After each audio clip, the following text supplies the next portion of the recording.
everyone! For those of you who don't know me, my name is Anna, and if there's one thing you should know about me, it's that I love music. And during this time of being in quarantine, I've been listening to a lot of music recently. And there's one song that's been sticking out to me. It's called Car Radio by 21 Pilots. Some of you may know it, and for those of you who don't, it's a song about someone's car radio being stolen, and so now the driver is forced into silence, with nothing to distract him from his thoughts.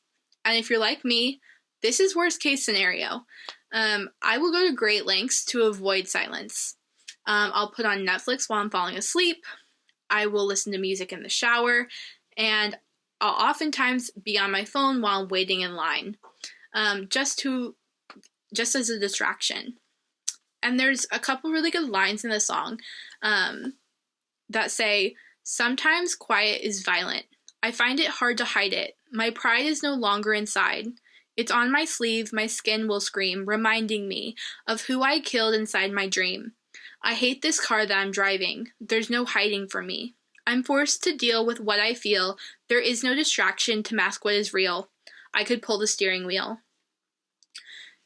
And I know I don't like being in silence because it means that I probably won't be able to stop that voice of negativity in the back of my head. Some of you may know this voice. It's that voice that's constantly criticizing you, that's telling you that you're not smart enough, that you're not good looking enough, that you're not athletic enough, that you're not fill in the blank, that you're just not enough. And so we avoid silence at all costs because in moments of silence, our insecurities and our wounds are often magnified and revealed to us. When I was a sophomore in college, I started going to therapy for my anxiety. And my anxiety was starting to get out of hand and affecting my schooling and hanging out with friends. And so I luckily had some amazing people in my life who encouraged me to try therapy. I didn't know quite what to expect when I first started going, but after a few sessions, I realized I really liked it.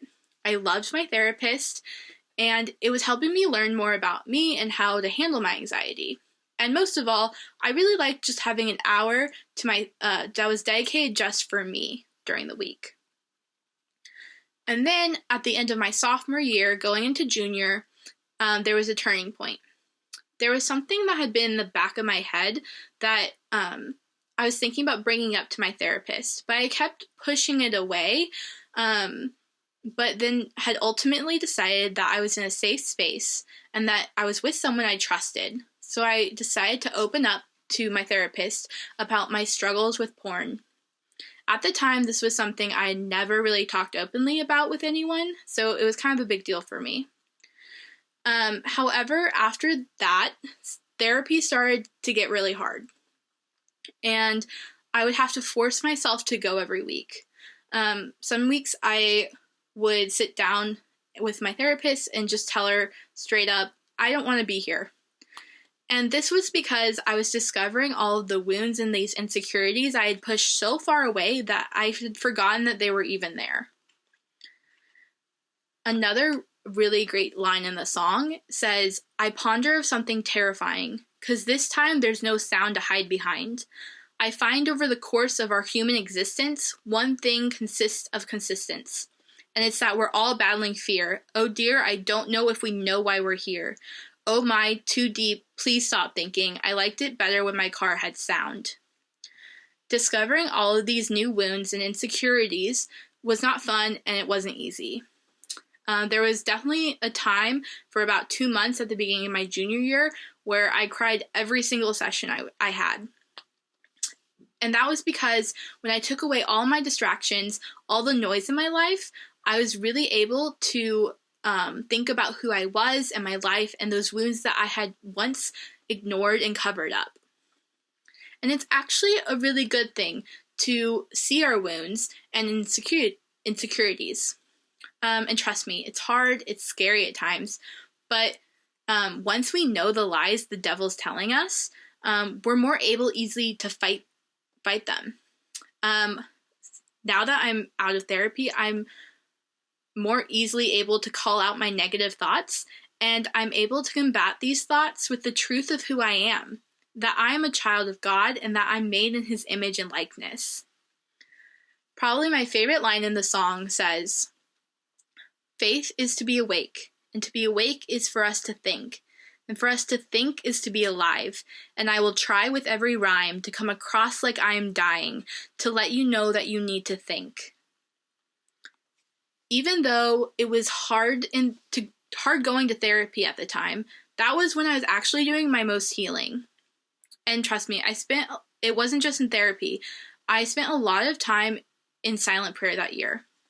I was going to daily mass, I was going to confession regularly, and I was going to adoration every chance I got. And that was because God was magnifying my wounds so that he could come in and heal them. And the amazing thing is, he wants to do that for you too. And so maybe in this time when our world is on pause, God wants to take this time to come in to your wounds and help heal you. And so some tips that helped me. First off, turn off all your distractions. Turn off your phone, turn off your laptop. Go outside or find a quiet spot inside your house. Then, what I really enjoyed doing was journaling. Journaling about my week, my day, my stressors. And if you don't normally journal and you don't know where to start, there are some really good journal prompts you can look up online to get you started. And lastly, and most importantly, silent prayer. Ask God to magnify and reveal any wounds you may have. Then ask God to enter into those wounds and to heal them.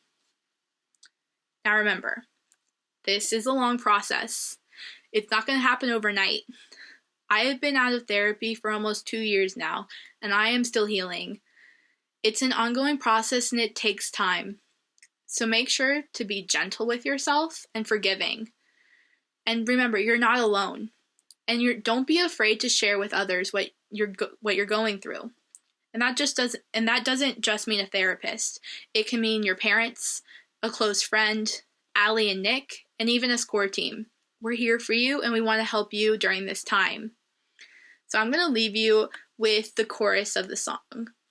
It says, "I ponder of something great. My lungs will fill and then deflate. They fill with fire, exhale desire. I know it's dire my time today. I have these thoughts so often I ought to replace the slot with what I once bought. 'Cause somebody stole my car radio and now I just sit in silence."